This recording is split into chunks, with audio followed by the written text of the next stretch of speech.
옛사람을 벗고 새사람을 입는 것을 깨달으면서 저의 삶에 하나의 변화가 일어났습니다.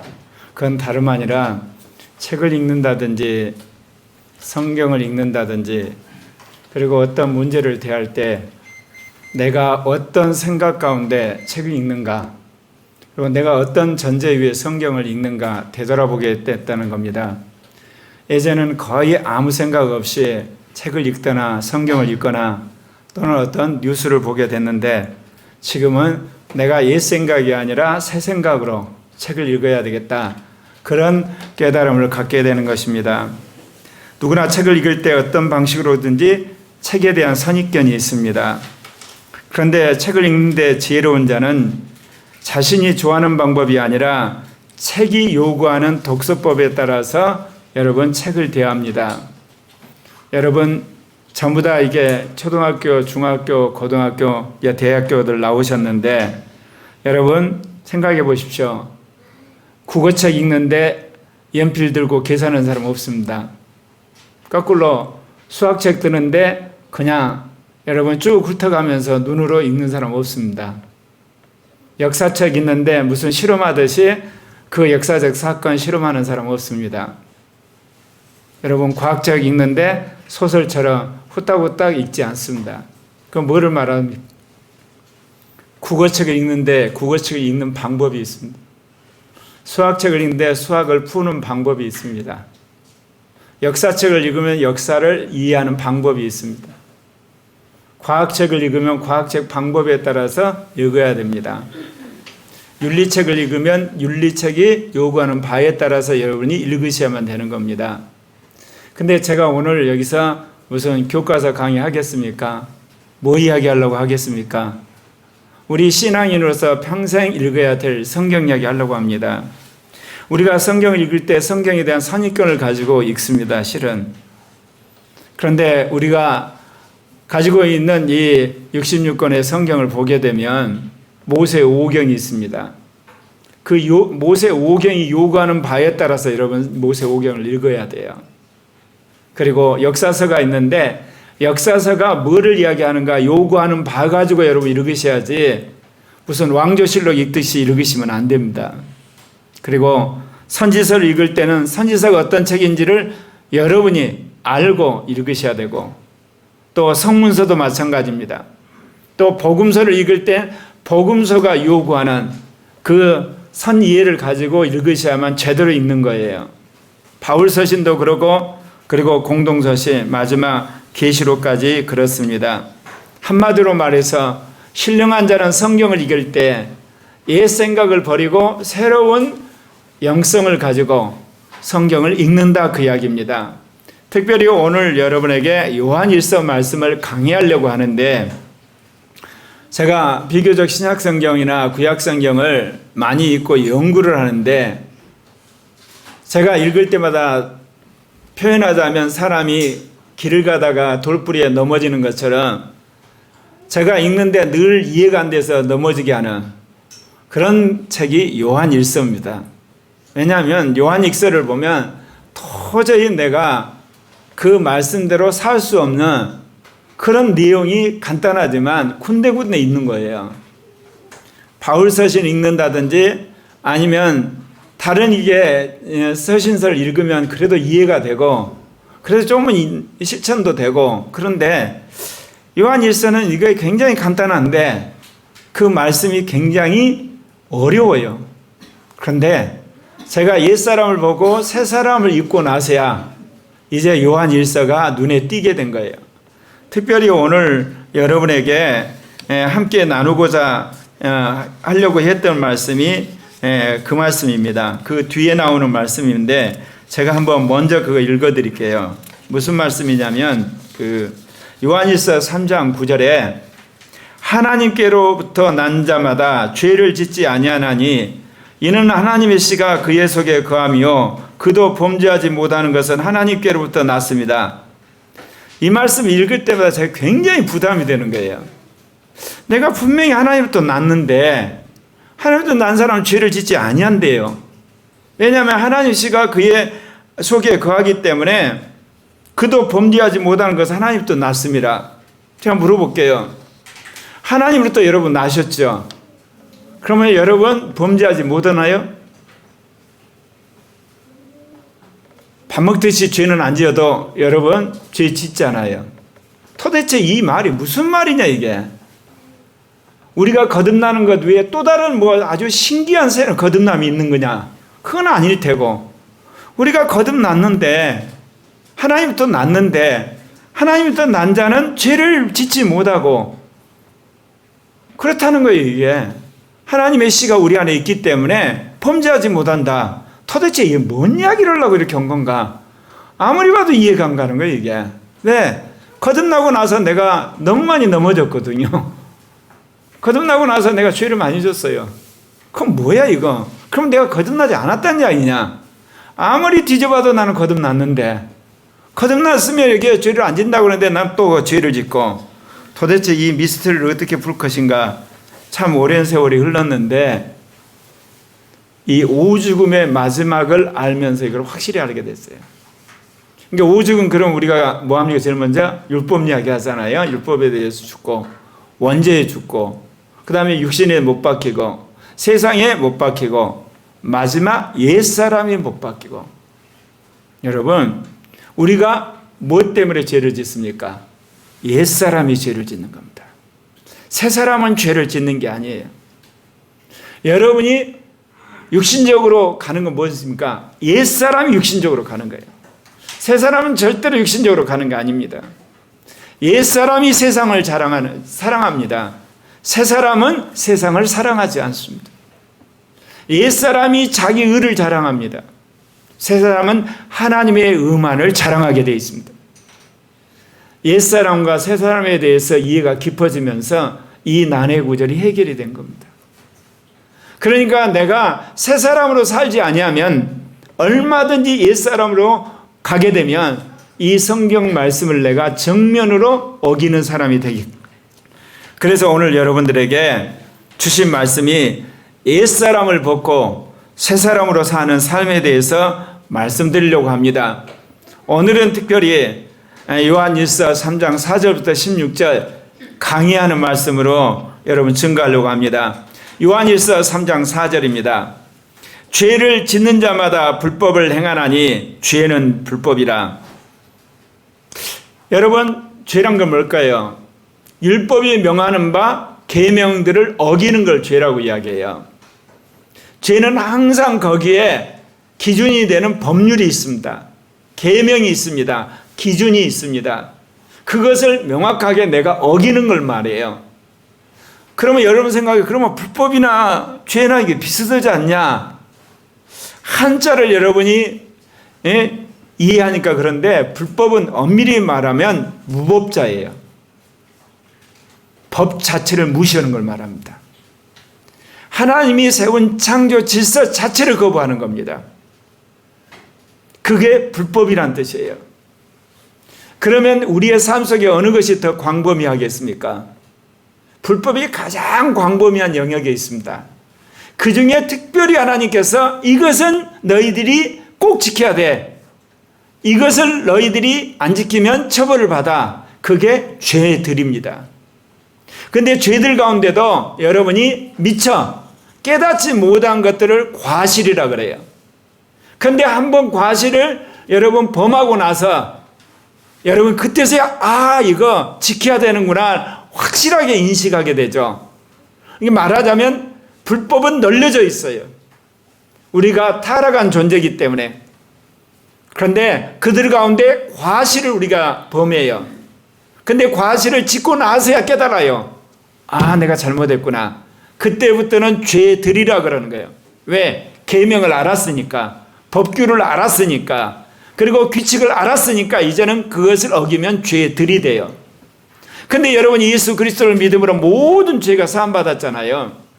그리고 여러분 구원 받으셨죠. 그런데 의롭다함을 받은 여러분이 이제 짐짓 주님의 명령을 거역하게 되면 불의한 자라고 그래요. 불의라고 그래요. 한마디로 의를 거역한 거예요. 근데 의를 거역하는 것 중에 뭐가 있냐? 남의 잘못을 용서하지 않는 것, 한마디로 남을 긍휼히 여기지 않는 것, 주님이 그것을 굉장히 노여워하세요. 말하자면 우리가 예수 그리스도의 피를 통해서 깨끗함을 받고 용서함을 받고 그리고 우리가 씻음을 받는 데 있어 가장 좁은 범위가 용서하지 않은 불용서예요. 용서하지 않는 것. 그 다음에 넓은 범위가 뭐냐? 불의예요. 더 넓은 범위가 뭐냐? 죄들. 더 넓은 범위가 과실. 가장 넓은 범위가 불법이에요. 그러니까 우리가 살아가는 데서 우리는 불법을 참으로 많이 행해요. 그러나 우리가 그거를 죄라고 여기지는 않아요. 왜냐? 계명을 명확하게 인식하지 못하니까. 그렇게 되는 겁니다. 그래서 죄를 짓는 자마다 불법을 행하나니 죄는 불법이다, 그렇게 말한 겁니다. 여러분, 불법에 대한 이해를 돕기 위해서 제가 성경 말씀 여기 적어놨습니다. 마태복음 7장 23절 같이 읽겠습니다.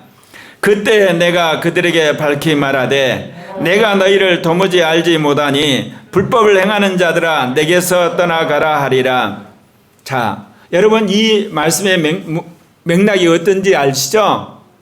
마지막 그리스도 심판 때에서 은사자가 내가 주의 이름으로 귀신을 쫓고 주의 이름으로 예언을 하고 주의 이름으로 능력을 행했습니다. 그런데 왜 주님 나를 모른다고 합니까? 그때 주님이 그 은사자를 향해서 뭐라고 하느냐? 불법을 행하는 자야 나를 떠나가라, 그렇게 이야기합니다. 나는 너를 도무지 모른다고 이야기합니다. 그런데 여기서 불법이란 뜻이 뭐냐? 죄를 지었다는 뜻이기보다는 근본적으로 하나님이 명하신 바 된 질서를 어겼다, 그 이야기입니다. 그러니까 여러분, 은사자가 윤리적으로 도덕적으로 또 성서적으로 계명을 어기는 죄를 짓는 것, 그건 당연하게 사회적으로나 교회적으로 심판을 받습니다. 그런데 그런 죄를 짓지 않더라도 예를 들면 안에서 영의 음성이 들려서 영이 뭐라고 그러냐면 예를 들면 대전에 가 있는 너네 교인의 아버지가 죽은다니 가서 전도해라. 그런데 어때요? 시간도 없고 여러 가지 상황 속에서 한마디로 말해서 그 신유 은사자가 말을 안 들어요. 그러면 아무도 그 사람이 죄를 졌다가 안 해요. 아무도 그가 계명을 어겼다가 안 하지만 주님 보시기 어때요? 주님이 명한 그 명령을 거역한 거예요. 그게 불법이에요. 여러분, 사역자가 열심히 일을 해서 그리고 능력을 행하고 권능을 행하면 사람들이 수고했다고 여러분 어떻겠습니까? 헌금을 하게 되고 생활비를 대고 여러 가지 한대요. 나중엔 어떻습니까? 하나님이 당신에게 헌금하라고 하네요. 근데 어때요? 자기가 돈을 받고 싶어서 하는 건데 거기다 누구 이름을 빌어서 예언해주고 병 고치고 능력 행하고 말씀을 전하고 나서 하나님이 당신 헌금하라고 하면서 하나님 이름을 붙이는 겁니다. 그러면 아무도 몰라요. 여기에 깜짝같이.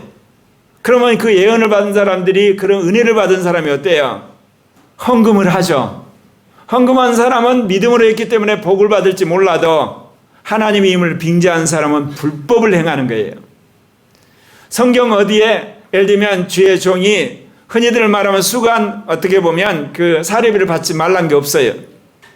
소도 어때요? 일하는데 멍이를 매지 말라고 그랬잖아요. 일하는 자는 당연히 먹을 것이 있어요. 근데 그걸 짐짓 자기 하나님의 이름을 빙자해 가지고 영적인 권세로 사람을 조종했을 때 불법을 행한다, 그 이야기 하는 겁니다. 그러니까 우리가 대부분 죄들이라는 것은 가시적이고 객관적이고 몸으로 짓는 걸 말해요. 근데 불법은 그것을 포함해서 우리 마음으로 거역하는 것까지를 불법이라 그러는 겁니다. 여러분, 마태복음 23장 28절 한번 같이 읽어보실래요? 같이 읽겠습니다. 이와 같이 너희도 겉으로는 사람에게 옳게 보이되 안으로는 외식과 불법이 가득하도다. 이 말씀의 맥락도 아시죠? 바리새인들에게 하는 이야기예요. 바리새인들은 겉으로 보기에 별로 죄를 짓지 않습니다. 그리고 사람들을 보기에 어떤 계명을 어긴 짓을 별로 하지 않습니다. 그런데 예수님이 그토록 증오한 사람이 뭐냐? 바리새인들입니다. 왜냐? 그들은 뭐냐? 겉으로는 선을 행하는데 안으로는 악이 있고요. 주님이 그 사람 마음속 깊은 곳에 명령한 바를 그가 거부를 해요. 그게 불법이에요. 그래서 오늘 이 본문에 뭐냐? 바리새인들은 안으로는 외식과 불법이 가득하다는 표현을 쓰는 겁니다. 그래서 여러분이 아신 것처럼 밖으로 계명을 어기고 어떤 법률을 어기는 것은 죄들이지만 안으로 내심 주님이 명령한 질서를 어기고 권위를 어기는 것을 불법이라고 그러는 겁니다. 그러면 불법은 어느 사람이 많이 여러분 범하겠습니까? 자칭 거룩하다는 사람, 자칭 은사자라고 하는 사람, 자칭 목사라고 하는 사람이 이 불법을 많이 범하게 되는 겁니다. 왜냐? 그가 종교인으로서, 지도자로서, 남자 은사자로서 사람들에게 존경을 받기 때문에 겉으로는 죄를 안 지려고 하죠. 그리고 비교적 거룩해요. 근데 안에서는 외식이 가득하고 또한 주님의 명령에 거역하는 일을 다반사로 한다 이야기입니다. 정말 여러분이 주의해야 될 것은 성령을 따라 살아가는 사람은 성령의 명령에 순종을 해야 되는 겁니다. 마태복음 13장 41절 42절도 그렇습니다. 인자가 그 천사를 보내더니 그들이 그 나라에서 모든 넘어지게 하는 것과 또 불법을 행하는 자들을 거두어내어 불못불에 던져 넣으니 거기서 울며 이를 갈게 되리라. 또 히브리서에도 그런 이야기 나옵니다. 그들의 죄와 그들의 불법을 다시 내가 기억하지 아니라 하셨으니 고린도후서 6장 14절도 그렇습니다. 너희는 믿지 않은 자와 멍에를 함께 매지 말라. 의와 불법이 어찌 함께하여 빛과 어둠이 어깨에 사귀며. 여러분 그러잖아요. 다른 종교를 가진 사람하고 결혼하는데 뭐가 그렇습니까? 저를 사랑한다는데, 저를 좋다고 하는데, 그러니까 저 결혼할래요. 어떻습니까? 여러분 불신자와 결혼하게 되면, 특별히 우상 숭배하는 사람과 결혼하게 되면 그 사람이 하는 그들 말과 영향에 따라 은연중에 자기가 같이 마음속으로 주님의 뜻을 거역한 일을 다반사로 하게 돼요.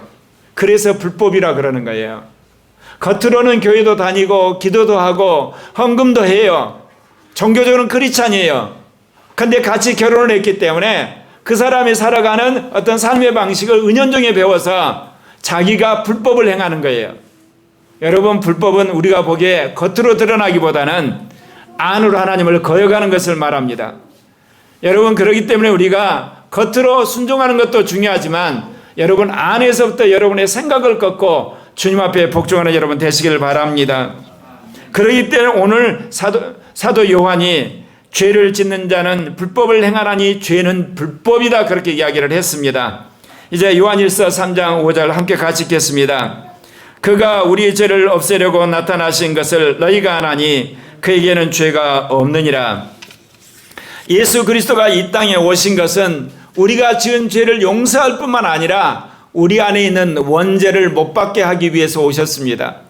근본적으로 죄들을 짓게 하는 죄 문제를 해결하기 오셨을 뿐만 아니라 이미 지은 치명적인 이 죄들에 대해서도 주께서 해결하기 오신 거예요. 한마디로 죄를 멸하러 오신 겁니다. 그러나 분명한 것은 그에게는 죄가 없다 그 이야기. 우리는 아담의 후손입니다. 그렇기 때문에 태어날 때부터 우리는 영이 죽어 있고 그리고 악한 영의 지배를 받기 때문에 우리는 죄의 노예로 살다가 예수를 믿음으로 비로소 죄 사함을 받게 되고 이제 죄로부터 놓이게 되는 겁니다. 그런데 여러분 늘 말한 것처럼 예수 그리스도가 십자가에 피 흘려 죽음으로 내가 지은 모든 죄를 그분이 씻어줬을 뿐만 아니라 예수님이 십자가에 저주를 받음으로 내 안에 있는 원죄 또한 함께 저주받은 걸 믿으시길 바랍니다. 이게 믿어지셔야 돼요.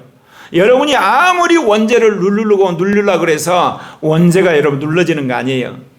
예수가 한 인간으로서 십자가의 저주를 받을 때 육신에 있는 원죄가 있는 것처럼 간주하셔서 저주를 받은 거예요.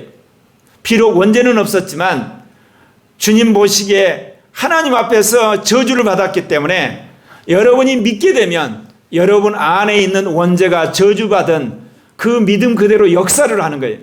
그래서 더 이상 원죄가 여러분 뒷다리를 잡지 못하는 거예요. 그럴 때 비로소 여러분이 죄로부터 해방이 되는 거예요.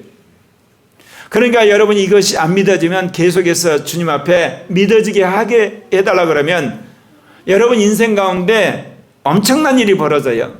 전혀 의도치 않았는데 여러분이 엄청난 죄를 지어서 낭패를 당하는 상황이 와요. 역설적으로. 왜 그러냐? 여러분이 얼마나 악하고 여러분이 얼마나 무력한가를 주님이 경험하게 하신 거예요. 그때 여러분 입에서 뭐가 나오냐?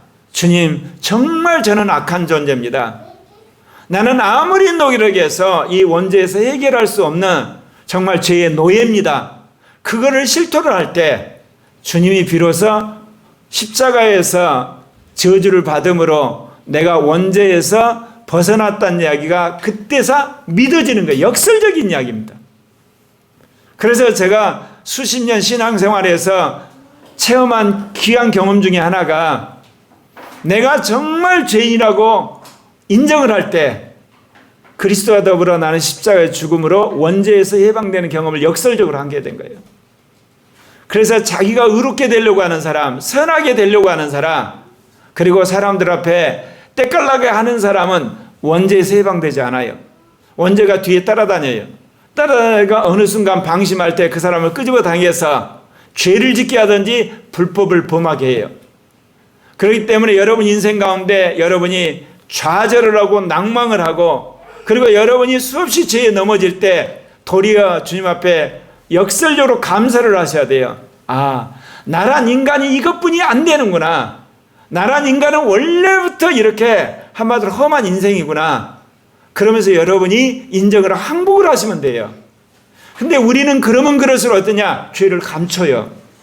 그리고 죄를 안 지은 것처럼 자꾸 죄를 누르려고 그래요. 여러분 그러면 영원히 원죄에서 여러분 해방되지 못합니다. 그것을 여러분이 솔직하게 하나님 앞에 드러내셔야 되겠고 혼자 그걸 해결 안 되지 않으면 영적인 여러분 좋은 자에게 멘토에게 고백함으로 여러분 스스로가 원죄를 해결할 수 없는 존재란 것을 이실직고를 하고 확실하게 받아들일 때 주님이 십자가에서 함께 죽음으로 원죄에 죽었다는 믿음이 오는 거예요. 믿음이. 그때부터 원죄가 끊어지기 시작하는 겁니다. 예수 그리스도는 우리의 원죄를 해결하기 위해서 내가 지은 모든 자범죄를 십자가에서 씻기 위해서 오셨다는 걸 믿으시기를 바랍니다. 그런데 오늘 이 본문을 보면 우리에게 도전이 된다 그 이야기죠. 히브리서 2장 14절 15절 함께 같이 읽겠습니다. 시작. 자녀들은 혈과 육에 속하였으며 그도 또한 같은 모양으로 혈과 육을 함께 지니심은 죽임을 통하여 죽음의 세력을 잡은 자 곧 마귀를 멸하시며 또 죽기를 무서워함으로 한평생 매와 종로라는 모든 자들을 놓아주려 하심이라. 아니 그리스도가 이 땅에 인간으로 오셔서 인간으로 살다가 십자가에 죽고 부활한 것이 우리의 죽음과는 무슨 상관이 있냐 이거예요. 우리를 장악하고 있는 이 죽음과 무슨 상관이 있냐는 거예요. 여러분 예수님이 죽음에서 이기고 부활을 하셨어요. 그 부활의 영이 우리 안에 들어오셨어요. 그래서 그 죽음을 이긴 예수 그리스도의 그 삶을 우리 안에 각인을 시키는 거예요. 그래서 우리가 죽음을 이기게 되는 거예요. 죽음을 이긴 예수의 영이 내 안에 들어와서 죽음도 견뎌내는 그 믿음을 우리에게 주어버리는 거예요. 그래서 우리가 죽음의 공포, 사망의 세력에서 해방되는 겁니다. 우리는 도 닦아가지고 죽음을 이기는 게 아니에요. 우리는 도 닦아가지고 예를 들면 원죄를 이기는 게 아니에요. 예수가 십자가에서 원죄에 대해서 죽임 바 되고 예수가 죽음을 통과해서 부활한 그 영이 우리 안에 와가지고 예수와 똑같이 그 역사를 우리 안에 이루시는 거예요. 그래서 예수가 먼저 이 땅에 인간으로 와가지고 당신이 뭔가 고난을 겪고 죽음까지 겪고 그리고 부활한 그 삶이 있어야만 우리 안에 성령으로 들어오셔서 말씀으로 재현하실 수가 있었다는 거예요. 여러분이 구약을 보게 되면 구약에 이제 이스라엘 역사가 나오고 나중에 사사시대를 거쳐서 왕국시대를 보면 어쩌면 한결같이 왕들이 악한 왕이든 선한 왕이든 마지막 별로 우리가 보기에 멋있게 인생을 끝마친 사람이 별로 없어요. 여러분 보면서 어때요? 나는 이게 아닌데 아니에요. 여러분도 똑같은 사람인 거예요. 단지 왕은 권력을 줬기 때문에 자기 안에 내면에 있는 악한 것이 밖으로 드러난 거예요. 근데 여러분은 권력이나 힘이나 어떤 돈이 주어지지 않기 때문에 그 죄악이 여러분의 일상생활에서 은밀하게 그리고 여러분 희미하게 나타나니까 그게 부각이 안 되는 거예요. 그러나 왕들은 힘이 아주 세기 때문에 그 악이 그대로 그야말로 찬란하게 밖으로 드러나 버리는 거예요. 그래서 백성들도 같이 죄짓게 해가지고 하나님한테 징계를 받지 않습니까? 여러분, 이러한 모든 죄악, 우리의 연약함을 깨달으라고 주님이 구약 성경에 그렇게 써놓은 거예요. 여러분이 왕이라는 거예요. 여러분에게 힘이 주어지고 여러분이 돈이 주어지고 여러분에게 권세가 주어지면 똑같다 그 이야기입니다. 지금도 그렇게 산다는 겁니다. 그런데 신약에 와서는 예수님이 십자가에 죽고 부활하신 연후에 한결같이 사도들의 삶이 뭐예요? 그리스도와 더불어 십자가에 죽어지는 삶. 그래서 성령 안에서 거룩하게 사는 사도들의 삶을 우리는 목도하게 되는 겁니다. 그래서 히브리서 2장 16절에 이는 확실히 천사들을 붙들어 주려 함이 아니요 오직 아브라함의 자손을 붙들어 주려고 그리스도가 인간으로 이 땅에 오셨다는 거예요. 그래서 여러분 성경에서 꼭 확인해야 될 게 있어요. 인간을 구원하려 말씀이 인간으로 오셨다는 것과 우리는 그 예수를 믿음으로 말미암아 예수의 은혜로 예수를 닮아가게 된다는 것, 그것을 여러분 성경에서 제일 먼저 마음속에 새기셔야 될 줄 믿습니다. 이제 요한일서 3장 6절 말씀 보겠습니다. 같이 읽겠습니다. 시작. 그 안에 거하는 자마다 범죄하지 아니하나니 범죄하는 자마다 그를 보지도 못하였고 그를 알지도 못하였느니라. 제가 요한일서 읽으면서 늘 넘어지는 구절이 이 구절이에요. 또 하나, 그리스도 안에 거하는 자마다 범죄하지 않으니. 그리스도 안에 거하는 자가 범죄하지 않는데요. 그런데 범죄하는 자는 그를 보지 못하였고 그를 알지도 못한다. 우리는 예수 그리스도를 믿는 자예요. 그런데 그리스도 안에 거할 때만 여러분이 죄를 안 짓는 거예요. 그런데 그리스도의 밖으로 나간 순간 여러분 죄 짓게 돼 있어요. 왜? 마귀가 딱 기다리고 있어요. 여러분이 예수를 믿어 거듭난 자일지라도 그리스도의 권위에 복종하지 않으면 여러분 죄 짓는다 그 이야기예요. 그리스도 안에 있다는 이야기를 여러분 이렇게 해석하면 가장 쉬워요. 그리스도의 권위에 복종하지 않을 때라고 생각하시면 돼요. 네. 그러니까 예수를 믿는 것과 그리스도 안에 있는 것은 차원이 달라요. 내가 예수를 믿어서 거듭났어요. 내 안에 그리스도가 계셔요. 그런데 그리스도의 권위에 복종하지 않을 수가 있어요. 그래서 여러분 죄들 짓잖아요. 그래서 여러분 육신대로 살잖아요. 그래서 여러분이 정말 어떻게 보면 세상을 좋아하잖아요. 그때는 그 순간만은 그리스도 밖에 있게 되는 거예요. 사랑하는 형제 자매 여러분, 여러분 그리스도 안에서 날마다 거주하십니까? 그렇게 되면 자연스럽게 여러분은 범죄하지 않게 되어 있습니다. 왜? 그리스도가 여러분 하여금 선을 행하게 하죠. 진리를 행하게 하여 여러분이 정말 거룩하게 살게끔 그리스도가 인도하시는데요. 그러니까 결국은 새 사람은 그리스도 안에 있게 돼 있어요. 그러나 옛사람은 그리스도를 벗어나게 돼요. 그러면 기다리고 있던 마귀를 여러분을 미혹해서 결국 죄짓게 해요. 악한 짓을 하게 돼요. 육신적으로 살게 만든다 그 이야기입니다. 그런데 이 놀라운 사실은 범죄하는 자마다 그를 보지도 못하였고 그를 알지도 못하느니라. 근데 여기서 중요한 것이 범죄하는 이란 단어가 현재 시제예요. 과거의 모든 죄는 예수의 피로 다 씻어졌어요. 그러면 오늘 여러분은 죄를 범하시면 안 돼요. 그런데 오늘 지금 여기서 죄를 범하고 있는 자는 뭐라고 이야기합니까? 그리스도를 보지 못하였다 그럽니다. 그리스도를 알지 못하였다. 현재 완료 시제입니다. 그러니까 예수를 믿고 의롭다움을 받은 크리스찬들이 이 말씀을 마음에 새겨야 돼요. 그런데 루터 이후로 종교개혁 시대에 지난 500년 동안 개신교인들이 간땡이가 부어버렸어요. 이 말을 그냥 팽개쳐버려요. 왜? 죄 짓고 회개하면 된다고 생각합니다. 요한일서 요한사도가 한 이야기는 그냥 우습게 여기는 거예요. 뭐라고 이야기합니까? 그리스도 안에 거하는 자는 범죄하지 아니하나니. 지금 범죄한 자는 그리스도를 보지 못했고 그리고 그리스도를 알지도 못한다. 주님이 팽개친다는 겁니다. 이대로 여러분 죽어버리면 주님이 팽개치는 거예요. 그만큼 죄란 것은 여러분 인생의 치명적인 거예요. 그러니까 여러분이 죄를 지게 되면 어떤 대가를 치더 싸우셔야 돼요. 근데 싸우는데 또 넘어지는데 또 싸우셔야 돼요. 또 넘어져 또 싸우셔야 돼요. 그렇게 죄와 싸운 사람이 마지막 어때요? 인간의 연약함을 토설하게 돼 있어요. 죄와 싸우는 것마저도 불가능하네요. 난 어떻게 합니까? 그럴 때 주님이 그리스도와 함께 십자가에 죽어지는 은혜를 주시는 거예요. 그래서 내가 십자가에 죽었단다. 너는 나와 함께 죽음으로 말미암아 오늘부로 죄에 대해서 죽은 자가 된다. 그 은혜가 주어지는 거예요, 여러분.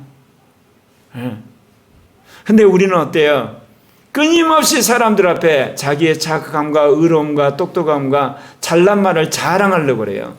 참 불행한 인생이에요, 여러분. 제가 이 구절을 읽을 때마다 늘 도전이 됐던 거예요. 왜? 내가 그리스도 안에 거는 자마다 범죄하지 않는다는데 내가 범죄했다는 이야기는 난 그리스도 밖에 있는 거구나. 더더욱 그 뒤에 나오는 구절, 범죄하는 자마다 그를 보지 못했고 범죄하는 자마다 그를 알지도 못하였다. 얼마나 이게 심각한 이야기입니까? 아까 말씀드린 거, 죄지어 하는 자마다 다 천국에 들어갈 것이 아니라 아버지 뜻대로 행하는 자라 천국에 들어간다는 말씀이 바로 그런 겁니다. 너가 지금 이렇게 죄를 지면서도 너가 천국 들어갈 걸 생각하냐? 난 너 본 적이 없고 너 안 적이 없어. 너하고 나는 아무 상관이 없어. 주님이 그렇게 말씀하신다는 겁니다. 근데 그동안 우리는 어땠습니까? 죄 지면 때 되면 예수의 피로 씻으면 되지. 여러분, 누구 마음대로 씻어요? 성령이 여러분이 회개할 마음을 안 줘버리면 못 있는 거예요, 여러분. 하나님이 여러분을 긍휼히 여기셔서 지금까지 죄 지면 회개하도록 기회를 주셨던 거예요. 근데 오늘이 지금이 마지막이면 여러분 회개가 안 됩니다. 언제까지 회개할 기회를 주시는 거 아니에요. 저는 늘 회개를 생각하면서 기억나는 사람이 있습니다. 누굴까요? 가룟 유다. 예수님 따라다녔잖아요. 근데 언제가 끝장입니까? 성만찬 때 끝장이에요. 너 할 일을 하라면서 주님이 떡을 떼줬을 때 가룟 유다에게 사단이 들어갔다 딱 나와요. 그때 이제 주님이 사단을 버린 겁니다. 돌이킬 수가 없어요. 그전에는 가룟 유다에게 회개할 기회를 줬겠죠. 여러분, 회개는 내가 하는 게 아니에요, 여러분. 주님이 여러분에게 회개할 영을 주셔야만 회개하는 거예요. 믿음도 여러분이 만드는 게 아니에요. 주님이 믿음을 줘야만 그 다음에 믿음을 내가 소유하게 되는 거예요. 여러분, 이거를 꼭 아셔야 돼요. 여러분이 이 땅에 태어나려고 계획해서 태어났습니까? 태어나고 나니까 여러분이 하나님을 안 거 아니에요. 모든 건 하나님이 주도권을 쥐고 계세요. 회개의 영을 줘야 회개하고요. 믿음을 줘야 믿음하고요. 기도할 마음 줘야 기도하는 거고요. 여러분 건강 줘야지 여러분 걸어다니는 거고요. 생명 줘야지 여러분 숨부터 있는 거예요. 모든 주도권은 하나님이 쥐고 계세요. 그거를 인정하고 그분의 권세 앞에 굴복하고 그분의 찬양하고 경배하는 여러분 되셔야 될 줄 믿습니다. 로마서 6장 2절에 그럴 수 없느니라 죄에 대하여 죽은 우리가 어찌 그 가운데 살리러. 이런 말씀은 우리는 그냥 먹어버려요. 여러분, 예수를 믿고 제사함 받은 우리는 죄에 대해 죽은 자예요. 왜냐하면 예수가 저주를 받을 때 나도 같이 저주를 받았기 때문에. 그럼 더 이상 우리는 죄 지는 것을 그렇게 용납해서는 안 돼요. 근데 이런 말씀을 우리가 전혀 그동안 덮어버리고 살았던 거예요. 지난 500년 동안 예수 그리스도의 피를 믿으면 죄사함 받는다고 하는 그 메시지 가지고 오늘 한국 교회가 그래서 이렇게 된 거예요, 여러분. 사랑하는 형제 자매 여러분, 다른 건 몰라요. 좀 여러분 못 살아도 괜찮아요. 좀 여러분 학벌이 낮아도 괜찮아요. 좀 비난받아도 괜찮아요. 그러나 죄만은 여러분 절대로 묵혀두시면 안 됩니다. 그 자리에서 작사를 내셔야 돼요. 그러면 정말 그거 갖고 여러분 씨름하셔야 돼요. 금식을 하시든지 작정기도를 하든지 아니면 누구를 만나보든지 그래 결판을 보셔야 돼요. 근데 대부분 결판이 안 나요. 그걸 통해서 여러분의 약함과 연약함과 부족함을 드러내시려고 주님이 계속 여러분 실패를 하게 허락하세요. 그래서 마지막 자기의 연약함을 고백한 자에게 죄에 대해 죽어지는 은혜를 준다, 그 이야기입니다. 요한일서 3장 7절입니다. 함께 읽겠습니다. 자녀들아, 아무도 너희를 미혹하지 못하게 하라. 의를 행하는 자는 그의 의로심과 같이 의롭고. 그렇습니다. 여러분, 세상에 미혹하는 자가 참 많이 나왔습니다. 예수 그리스도가 육체로 오심을 부인하는 자가 미혹당하는 자입니다. 또 돈을 사랑하는 사람도 그 돈이 일만하게 뿌리라고 그랬습니다. 돈을 탐내다가 미혹을 받습니다. 그리고 또한 우리가 법을 어기는 것이 습관화된 사람은 미혹받기 참 좋습니다. 그렇기 때문에 우리가 살아가는 데 있어서 이렇듯 예수 그리스도의 복음 안에 분명히 있어야 됩니다. 그리고 또한 돈을 좋아하는 것, 탐욕을 좋아하는 것 조심하셔야 되고, 그리고 법 무시하는 것 정말 위험한 겁니다. 그럼 미혹을 당하게 되는데, 우리는 그럼에도 불구하고 율법을 행해서 의롭게 되는 것이 아니라 예수 그리스도를 믿음으로 의롭게 되는 걸 여러분 아시죠? 그런데 사람이 신앙생활을 하다 보면 어느 사이에 마귀가 우리를 속입니다.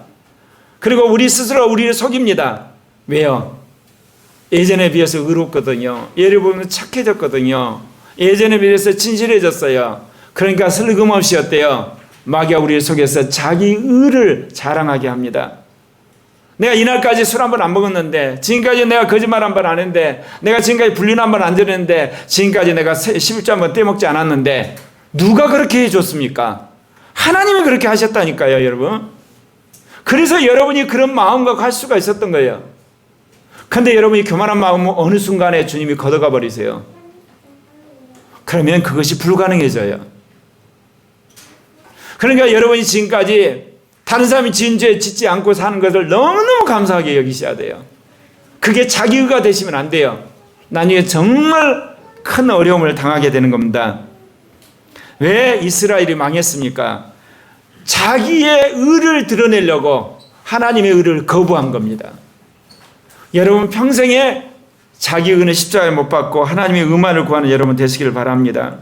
여기에 대한 명확하게 한 이야기가 있어요. 디도서 3장 5절 같이 읽겠습니다. 시작.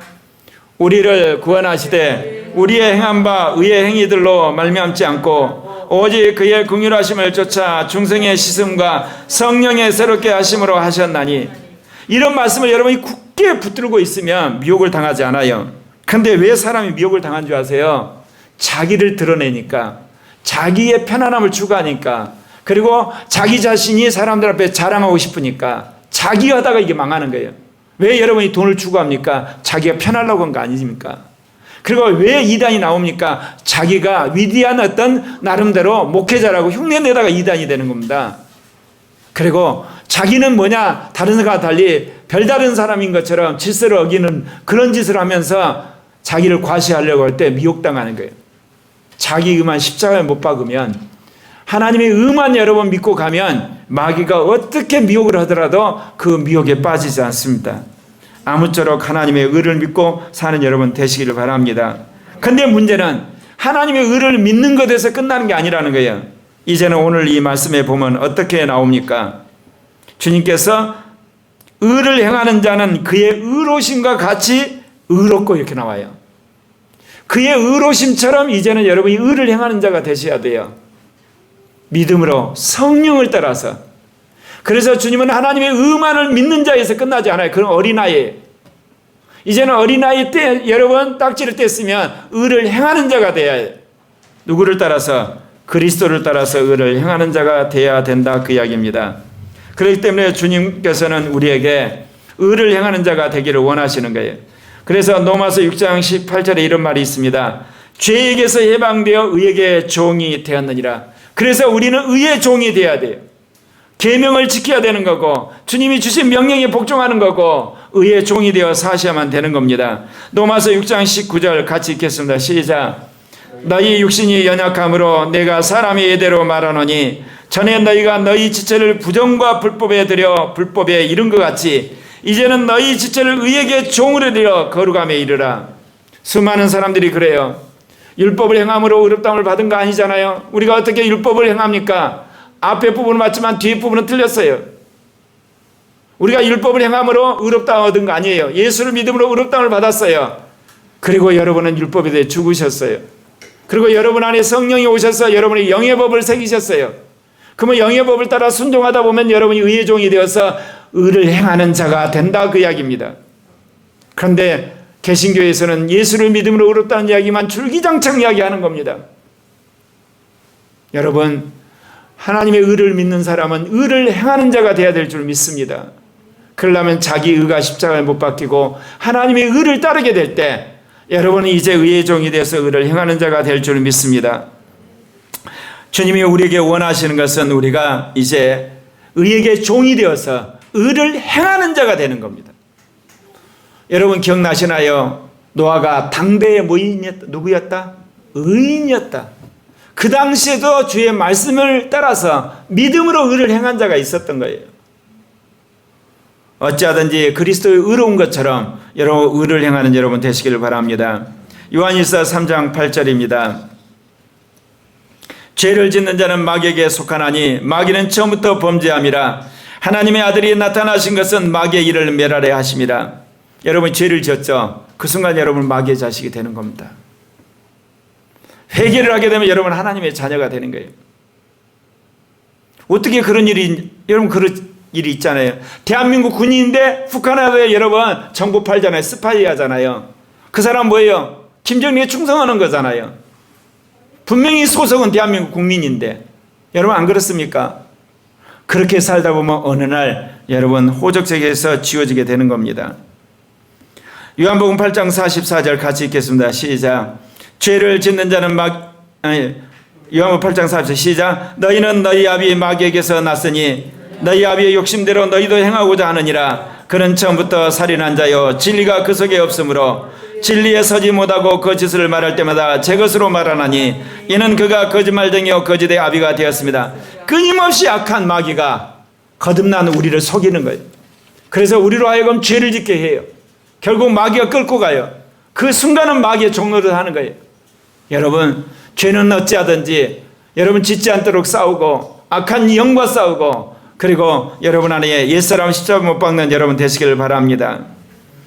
도둑이 오는 것은 도둑질하고 죽이고 멸망시키려는 것뿐이요 오직 예수 그리스도는 우리에게 생명을 주기로 작정하신 분이기 때문에 여러분은 어찌하든지 그리스도만 따른 여러분 되시기를 바랍니다. 요한일서 3장 9절입니다. 같이 읽겠습니다. 시작. 하나님께로부터 난 자마다 죄를 짓지 아니하나니 이는 하나님의 씨가 그의 속에 거하며 그도 범죄하지 못하는 것은 하나님께로부터 났음이라. 자 아시겠죠? 옛사람이 못 박히고 옛사람이 다 벗겨지고 나면 여러분은 이제 새 사람 안에 살게 되면 여기 나와 있는 것처럼 여러분 죄를 지을 수가 없어요. 그래서 여러분 의와 진리의 거룩함으로 새 사람을 입고 여러분 진실한 사람이 되고 의를 행하는 사람으로 바뀌게 되는 겁니다. 주님이 오늘 코리아 교회 아니 오늘 이 시대에 한국의 그리스도인들에게 요구하는 거가 바로 그렇습니다. 옛사람을 벗어버리고 새 사람을 입음으로 말미암아 항상 의를 행하고 진실을 말하고 거룩함을 여러분 드러내는 사람이 되기를 주님 원하신다는 거죠. 고린도후서 5장 17절 같이 읽겠습니다. 그런즉 누구든지 그리스도 안에 있으면 새로운 피조물이라. 이전 것은 지나갔으니 보라 새 것이 됐다. 예수를 믿고 거듭났다고 새 것이 되는 게 아니에요. 예수를 믿고 거듭난 사람이 그리스도의 권세 안에 들어있을 때 새로운 피조물이 되는 거예요. 주님의 명령에 복종할 때 새로운 피조물이 되는 거예요. 주님의 권세 안에 있을 때 새로운 피조물이 되는 거예요. 여러분 크리스찬이 되면 여러분의 삶의 주권을 포기해야 됩니다. 누구에게? 그리스도에게. 자기 뜻대로 사는 것이 아니라 그리스도 뜻대로 사는 거예요. 여러분 그것이 인생에서 최고의 행복이고 그리고 최고의 이기는 자의 길인 걸 믿으시길 바랍니다. 요한일서 3장 10절입니다. 같이 읽겠습니다. 이러므로 하나님의 자녀들과 마귀의 자녀들이 드러나라니 무릇 의를 행하지 아니하거나 또는 그 형제를 사랑하지 아니한 자는 하나님께 속하지 아니하니라. 예. 여러분 지금 하나님의 자녀와 마귀 자녀를 누구한테 이야기할까요? 자칭 예수를 믿는 사람한테 하는 이야기입니다. 예수를 믿는 사람한테 하나님의 자녀가 있고 마귀 자녀가 있다고 이야기를 해버리는 거예요. 지금 죄를 짓는 사람은 마귀 자녀라는 거예요. 근데 어떻게 하나님의 자녀로서 마귀 자녀 이중첩자 노릇을 할 수 있겠습니까? 통곡하라는 겁니다. 정말 그걸 놓고 정말 하나님 앞에 분투하라는 겁니다. 그래서 그걸 끊어버리라고 요한 사도가 지금 말하고 있는 겁니다. 특별히 그 뒤에 뭐라고 이야기합니까? 무릇 의를 행하지 않는 사람 또 형제를 사랑하지 않는 자는 하나님께 속하지 아니한다. 이런 이야기 그냥 우리는 먹어버리고 지나가 버립니다. 딱 두 가지입니다. 의를 행하거나 뭐요? 형제를 사랑하거나 반대로 의를 행하지 않거나 그 형제를 사랑하지 않는 자는 하나님께 속하지 아니한다. 성경에서요, 형제를 사랑하라 할 때는 복수입니다.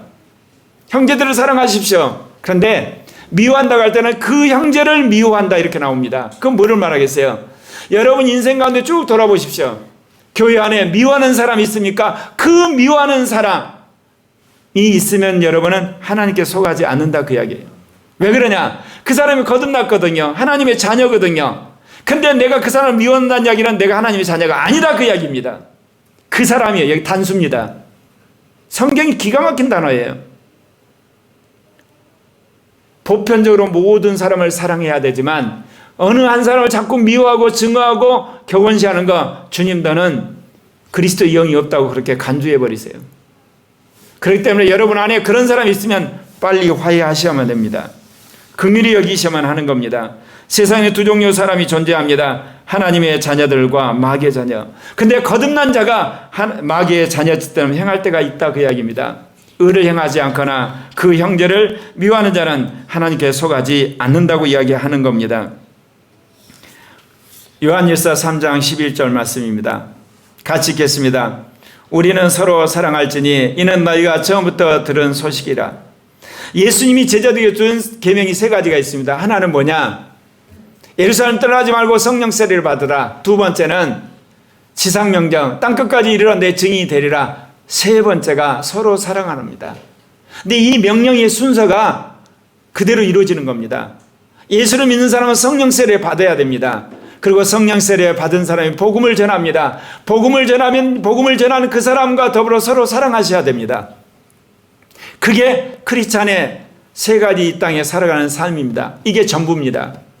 성령 받고 예수의 증인으로 살고 그리고 증인으로 삼은 그 사람들, 전한 사람과 더불어 공동체, 사랑의 공동체 이루는가, 이게 크리스찬의 삶의 비전입니다. 그래서 주님이 그렇게 이야기하신 거죠. 요한복음 13장 34절 같이 읽겠습니다. 시작. 새 계명을 너희에게 주노니 서로 사랑하라. 내가 너희를 사랑한 같이 너희도 서로 사랑하라. 너희가 서로 사랑하면 이로써 모든 사람이 너희가 내 제자인 줄 아리라. 김재철인가 정신 나간 목사가 어때요? 비대면 예배가 제2종교개혁이로 정신 나갔어요. 여러분, 사랑하는 사람은 가까이 있게 돼 있어요. 사랑하는 사람 모여서 예배 드리게 돼 있어요. 사랑하는 사람 서로 돕게 돼 있어요. 여러분, 무슨 비대면 예배가 제2종교개혁이에요. 제2종교개혁은 성령으로 돌아가는 게 종교개혁이지. 그럼 뭐를 말하냐? 민주화 시대 유명한 목사들이 사람들에게 그럴싸한 설교하고 인기를 먹었어. 그게 이번에 다 뽀록난 거예요. 동성애 갖고 뽀록나고 이 코로나로 뽀록나고.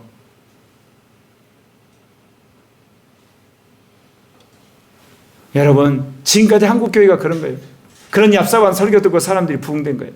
한쪽에서는 예수 믿으면 축복받는다니까 우르 몰려가지고 사람들 몰려있고, 한쪽에는 그럴싸한 이야기하면 사람들이 그거 좋아하고, 이제 주님께서 정말 성령 안에 사는 거룩하고 의로운 하나님의 백성들을 세우시기를 원하시는 거예요. 우리는 이 지구상에 하나님 나라를 건설하기 위해서 부름받은 거 아니에요.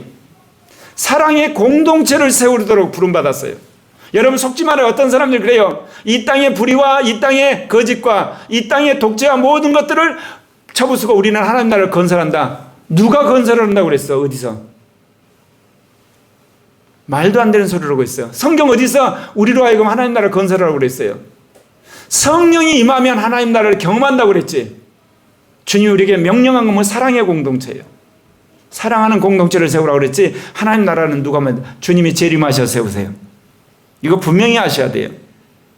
요한일서 3장 12절 같이 읽겠습니다. 시작. 가인같이 하지 말라. 그는 악한 자에게 속하여 그 아우를 죽였으니 어떤 이유로 죽였느냐? 자기의 행위는 악하고 그의 아우의 행위는 의로움이라. 여러분, 인간이 행한 최초의 불법은 뭡니까? 마귀의 거짓말에 속은 겁니다. 그러면 인간이 하나님 앞에 최초로 지은 죄는 뭡니까? 에덴 동산에 선악과 따먹지 말란 것 따먹은 겁니다. 그렇다면 인간이 인간을 향해서 지은 최초의 죄악이 뭡니까? 살인입니다. 그리고 인간이 인간을 향해서 또 지은 죄가 있습니다. 음란입니다. 그렇다면 예수를 믿음으로 말미암아 극복할 마지막 꼴이 뭘까요? 이웃사랑입니다. 그래서 주님이 사랑 이야기 한 겁니다. 그래서 말세로 가면 갈수록 그리스도인은 뭐를 통해서 아냐? 하나님을 사랑하고 이웃을 사랑하는 것, 특별히 서로 사랑함으로 영적인 것을 회복하게 된다는 겁니다. 확인하게 된다는 겁니다. 요한일서 2장 10절부터 11절에 그의 형제를 사랑하는 자는 빛 가운데 거하여 자기 속에 꺼리낌이 없으니 그의 형제를 미워하는 자는 어둠에 있고 또 어둠에 행하여 갈 곳을 알지 못하나니 이는 그 어둠이 그의 눈을 멀게 하였습니다. 여러분, 정말 하나님이 원하는 말세 그리스도인의 표징이 뭘까요? 말세의 교회의 표징이 뭘까요? 예수 믿는 사람끼리 서로 사랑하는 겁니다. 사랑의 공동체를 이루는 거예요. 모이기를 피하지 않고 서로 모여서 기도하고 예배를 드리고 말씀을 나누고 서로 어려울 때 서로 물질을 나누고 서로 지혜를 나누는 것, 이게 주님이 원하는 마지막 종말의 교회의 모습인 겁니다. 요한일서 3장 13절입니다. 함께 읽겠습니다. 형제들아, 세상이 너희를 미워하여도 이상히 여기지 말라. 요즘에서 여러분 실감하죠? 세상이 기독교를 비판하는 거, 이게 원래 정상이었던 거예요. 단지 AD 313년 기독교가 공인되고 나서 1945년 2차 대전 때까지 너무 교회가 연약하니까 하나님이 권력을 통해서 교회를 보호하게 하셨어요. 기독교 국가시대. 그런데 이제 주님께서 교회가 스스로 일어서도록 성령을 보내셔서 이제 그리스도인끼리, 교회끼리, 믿는 사람끼리 공동체로 일어나도록 하신 거예요. 포괄적 차별금지법, 동성애 차별금지법. 여러분, 코로나 계엄령으로 요즘 교회가 어때요? 그렇게 뿔뿔이 흩어졌고 그야말로 개교이지였던 교회가 이제 서로 연합하고 서로 뭉쳐야 된다는 사람들이 느끼지 않습니까? 뭉치지 않고는 이 국가가 추진하는 동성애 차별금지법 어떻게 이기나? 포괄적 차별금지법 어떻게 이기나? 이 코로나 계엄령 어떻게 이기나? 안 그래요? 이제 교회가 뭉칠 수밖에 없어요. 하나 될 수밖에 없어요. 연합할 수밖에 없어요, 이제는. 그런데 아직 침묵해요. 하나님께서 우리 교회에 새로운 제2종교 계획을 하신 그 핵심은 뭐겠어요? 기존의 교회를 사랑하고 뭉치고 연합하고 하나 되어서 교회를 비판하는 국가하고 싸우고 교회를 타락시키는 기업하고도 싸우고 그리고 교회를 비판하는 언론과도 싸우고 교회에 대해서 그야말로 타락시키는 이단과도 싸우고 교회를 죽이려고는 잘못된 이데올로기로 싸워야 돼요.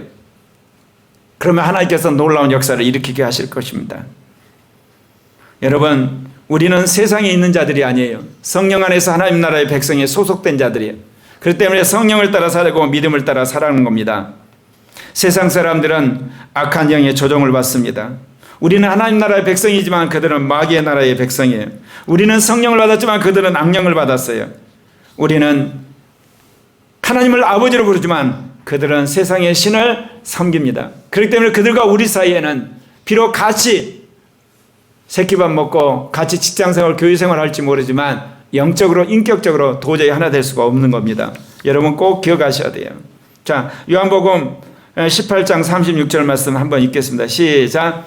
예수께서 대답하시되 내 나라는 이 세상에 속한 것이 아니니라. 만일 내 나라가 이 세상에 속한 것이었더라면 내 종들이 싸워 나로 유대인들에게 넘기지 않게 하였으리라. 이제 내 나라는 여기에 속한 것이 아니라, 여러분, 우리는 세상 나라가 아니에요. 대한민국이 우리의 나라가 아니에요. 잠시 우리는 거주한 것뿐이에요. 세상의 그 어떤 나라도 그렇지 않게 그 나라가 아니에요. 주님이 오셔서 만들 메시아 나라, 새하늘과 새 땅의 영원한 나라만이 우리의 나라는 걸 꼭 기억하시기를 바랍니다. 요한일서 3장 14절 말씀 같이 읽겠습니다. 시작. 우리는 형제를 사랑함으로 사망에서 옮겨 생명으로 들어간 줄을 알거니와 사랑하지 아니한 자는 사망에 머물러 있느니라. 이 말씀도 저를 아주 골 때리게 하는 구절이에요. 이거 보십시오. 우리는 형제를 사랑함으로 사망에서 옮겨 생명으로 들어간 줄 알거니와 사랑하지 않은 자는 사망에 머물러 있대요. 여러분, 믿는 형제자매를 사랑하지 않으면 여러분 사망에 머물러 있어요. 근데 우리는 지금까지 어떻게 배웠죠? 예수를 믿으면 거듭난 순간에 우리 안에 생명이 오고 생수가 흘러넘치고 우리는 영생을 얻었고 믿음을 얻었다, 그렇게 배웠습니다. 믿음으로 영생을 얻었다. 근데 요한사도가 오늘 완전히 우리 생각을 뒤집어 엎어버리잖아요. 뭐라고 이야기합니까? 우리는 형제를 사랑으로 사망에서 생명으로 옮겼대요. 나는 예수를 믿음으로 생명을 받았는데 그 말은 도대체 뭔 말이에요? 여러분, 예수를 믿고 여러분 안에 생명이 들어왔어요. 그러나 여전히 여러분 안에 사망이 왕노릇하고 있어요. 이게 굳이 이야기하면 우리는 생명과 사망 사이에 있는 거예요. 한쪽에서는 사망이 지배하고 있고 한쪽에는 생명이 지배하고 있는 상황입니다. 그런데 완전히 사망에서 여러분이 생명으로 넘어가시려면 형제를 사랑해야 된다는 겁니다. 그런 자만이 사망에서 완전히 해방되어 가지고 생명의 세계로 완전히 들어간다는 거예요. 이제 아시겠죠, 여러분? 여러분 의지가 굳음으로, 여러분의 심성이 여러분 굳셈으로, 그리고 신앙생활 오래 해가지고 사망에서 생명으로 가는 게 아니에요. 형제를 사랑함으로 여러분 사망에서 생명으로 가는 걸 믿으시길 바랍니다. 왜 그런 일이 벌어질까요? 형제를 사랑할 때 비로소 주님께서 자기를 사랑한다고 도장을 찍으시는 거예요. 그래서 우리를 지배하고 있는 이 사망의 권세를 완전히 깨뜨려 버리시는 거예요, 그 순간. 그러므로 그 사람은 이제는 사망을 떠나게 되는 거예요. 한마디로 이런 사람이 순교하게 되는 거예요. 우리는 순교 그러니까 어때요? 사람이 좀 독하고 의지가 강하고 뭔가 이렇게 스파르타 훈련받은 사람이 순교한다고 생각하죠? 그러지 않아요. 형제를 사랑하는 자, 교회를 사랑하는 자, 복음을 사랑하는 사람이 사망에서 생명으로 옮겨가는 거예요. 그런 사람이 순교하게 되는 줄 믿습니다. 요한복음 3장 15절 같이 읽겠습니다. 그 형제를 미워하는 자마다 살인하는 자니 살인하는 자는 마다 영생이 그 속에 거하지 아니한 걸 너희가 아니라 더 이게 과관인 아주 골 때린 이야기예요. 그 형제를 미워하는 자는 살인하는 자대요. 살인자는 영생이 그 속에 거하지 아니한대요. 그런데 여기서 너무 여러분 이 구절고 여러분 기죽을 필요가 없어요. 이번에도 어때요? 형제들이요, 그 형제요.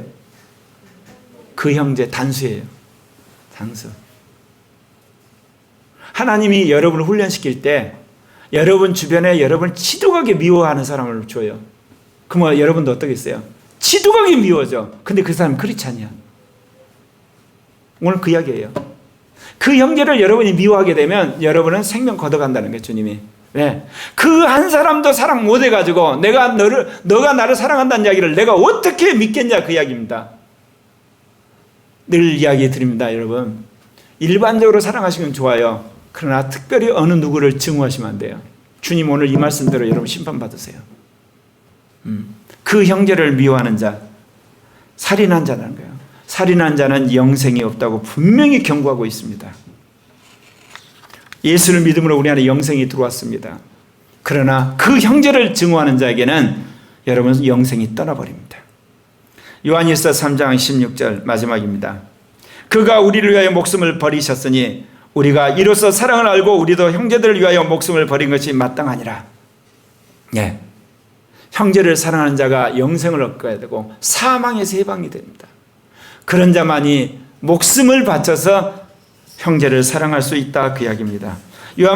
요한복음 15장 13절 14절 마지막 읽겠습니다. 시작. 사람이 친구를 위하여 자기의 목숨을 버리면 이보다 더 큰 사랑이 없나니 너희는 내가 명하는 대로 행하면 곧 나의 친구라 그랬어요. 이게 아시겠죠? 친구를 위해서 목숨을 바치는 사람을 예수님이 친구라고 해주세요.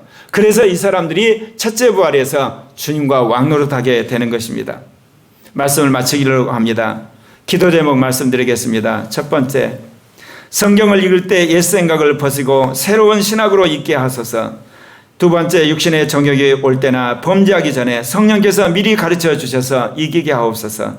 세 번째, 그 형제를 미워하는 것은 살인이므로 영생이 거하지 않는다는 걸 경고로 알고 여러분에게 새겨진 자가 있으면 찾아가서 꼭 화해하시길 바랍니다. 기도하겠습니다.